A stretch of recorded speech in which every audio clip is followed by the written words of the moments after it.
Akhirnya, lineup paling laris dari Acer yaitu Swift Series membawa sebuah revolusi budget laptop. Ya, peningkatannya itu mencakup ke seluruh aspek dan gak main-main.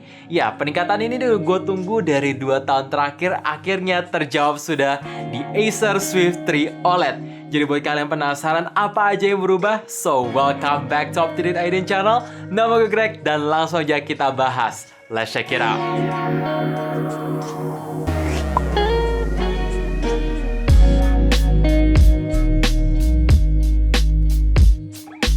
Hal yang paling gue tunggu untuk berubah ada di bagian panel layar. Iya, yang tadinya masih menggunakan IPS LCD aja, sekarang jadi OLED display yang sangat ngefek untuk penggunaan setiap hari.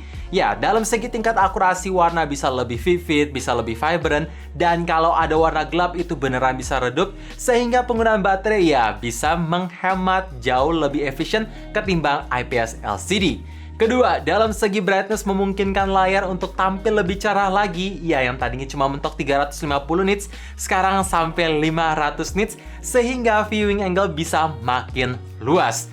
Gak sampai di situ aja, dalam segi resolusi pun meningkat jadi 2.8K yang jauh lebih tajam ketimbang regular Full HD. Oh ya, untuk refresh rate pun udah pakai 90Hz, sehingga scrolling sana sini ataupun main game jadi berasa lebih mulus ketimbang 60Hz. Cuma satu yang cukup disayangkan di bagian hinge-nya itu terlalu kuat, sehingga kalau gua mau buka pakai satu tangan tidak memungkinkan, dan untuk rotasi layar nggak bisa ditekuk sampai 180 derajat.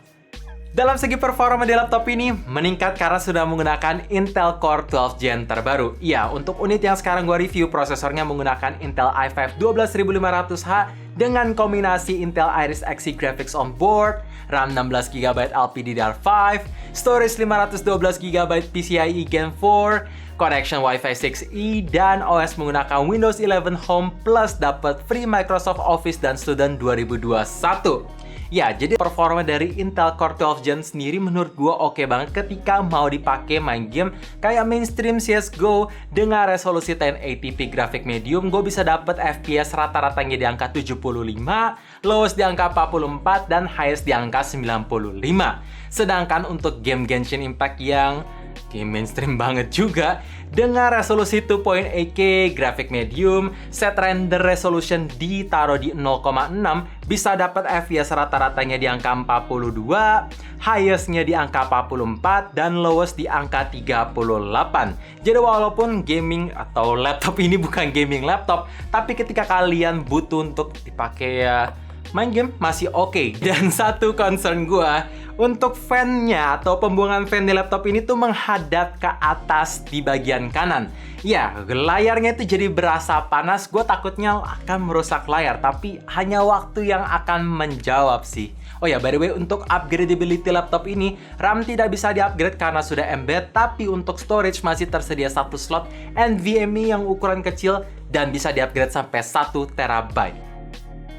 Untuk kualitas webcam di laptop ini juga meningkat. Yang tadinya support di 720p sekarang jadi 1080p yang nggak hanya bikin kualitas gambar atau video jadi lebih tajam, tapi ketika kalian mau video call ataupun meeting di tempat gelap kayak gini, surprisingly muka gue tuh masih kelihatan tajam, atau fokusnya ini bisa selalu fokusin ke muka gue. Dan ya, untuk kualitas mic tinggal komen aja di bawah. Apakah bagus, jelek, make sure komen di bawah. Sedangkan untuk kualitas speaker ya masih menggunakan stereo dengan penempatan yang sama ada di bagian bawah kiri kanan. Tapi untuk kualitas suara rasanya masih perlu di-upgrade sih, karena ini masih belum berubah.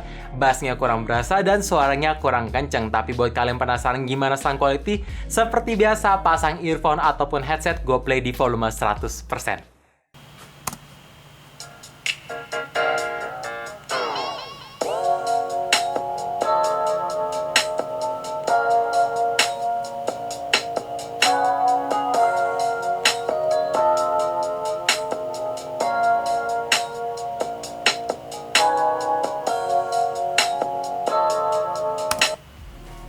Bahan material di laptop ini tentu masih terbuat dari aluminium yang berasa solid. Walaupun memang di bagian atas keyboard ada berasa sedikit kopong, tapi ya masih oke lah. Secara overall, durability-nya ini bagus. Dan kalau ngomongin soal dimensi, Bobotnya itu makin berat sedikit, yang tadinya 1,2 kg sekarang jadi 1,4 kg. Walaupun ya nggak gitu deal breaker, karena masih terhitung ringan dan ketika mau dibawa kemanapun nggak bikin pundak cepet pegel.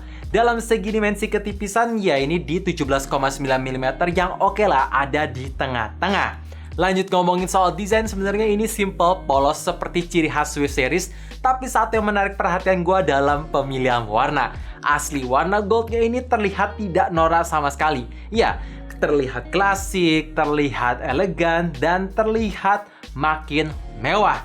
Gue suka. Dan ngomongin soal port I/O, di samping kirinya terdapat 2 Thunderbolt 4.0, 1 HDMI port, dan 1 USB Type-A 3.2 Gen 1 with power off charging. Sedangkan di samping bagian kanan ada Kensington lock, LED indicator, 1 USB Type-A 3.2 Gen 1, dan jack 3.5. Jadi memang ini masih kurang komplit karena LAN port tidak ada, micro SD card reader ataupun SD card reader juga tidak ada. Jadi kalau misalkan kalian para content creator, ya harus banget sih bawa dongle untuk SD card ataupun card reader. Satu hal yang muncul di pikiran gue pas pertama kali buka laptop yang satu ini tuh kayak, kok touchpadnya kecil banget ya? Iya, berasa kurang luas dan nggak lega aja ketika mau scrolling sana-sini, apalagi pas lupa bawa mouse. Tapi untuk feels-nya gue suka, ini clicking nggak ambles dan berasa licin. Lanjut ngomong soal keyboard, tentu belum membawa full size yang ada numpad, masih standar aja dengan tapping experience yang bagus, clicky, key travelnya nggak kejauhan, dan juga nggak gitu berisik. Oh ya, untuk LED backlight juga tersedia dan bisa di-adjust sampai 2 kali tingkat kecerahan yang akan sangat membantu ketika kalian perlu ngetik di tempat gelap. By the way, untuk pertama kalinya gue lihat di Acer Swift Series sekarang membawa fingerprint unlock yang nyatu sama tombol power dengan performa yang tentu ngebut juga. Untuk ketahanan baterai di laptop ini ya seperti biasanya yang bisa kalian expect dari Acer Swift Series ketika dipakai scrolling browser, nonton YouTube, Netflix, ataupun ngetik-ngetik, ya bisa lah bertahan 6 jam maksimal, kalaupun mau di-push sampai 7 jam. Jadi ya masih dalam kategori yang standar aja. Dan ketika kalian perlu ngecharge terus lupa bawa charger bawaan, tenang, laptop ini udah support Thunderbolt 4, jadi bisa di-charge menggunakan kabel charger Android kalian. Dan by the way, untuk brick charger bawaannya sekarang sudah menggunakan Type-C, jadi lebih versatile.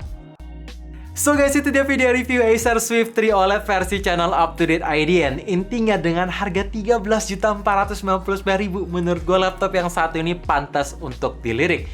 Ya secara udah memenuhi kriteria dari Intel, ya makanya udah masuk di Intel Evo platform.